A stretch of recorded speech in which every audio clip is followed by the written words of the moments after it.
Hello, সবাই কেমন আছো?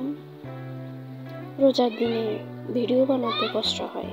এমনিতেও একটা ভিডিও বানাতে প্রচুর শ্রম দিতে হয়।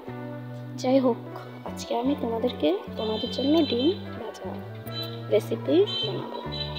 তার জন্য ডিম সিদ্ধ করে নিলাম, এরপর হলুদ, মরিচ, সব মশলা মিক্স করে নিলাম।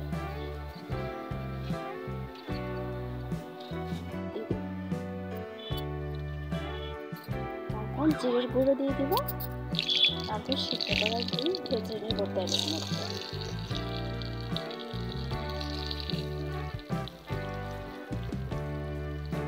তোমরা অনেকেই বলতেছো যে আমি মিনি কিচেনে আমি বিরিয়ানি বানাই, তোমাদেরকে দেখাবো। অবশ্যই বন্ধুরা দেখাবো, কিন্তু আমাকে তো সময় দিতে হবে, সমস্যা নেই। তো আমার ভিডিও যদি তোমাদের ভালো লেগে থাকে, আমাকে একটা লাইক সাবস্ক্রাইব করে দিও প্লিজ বন্ধুরা।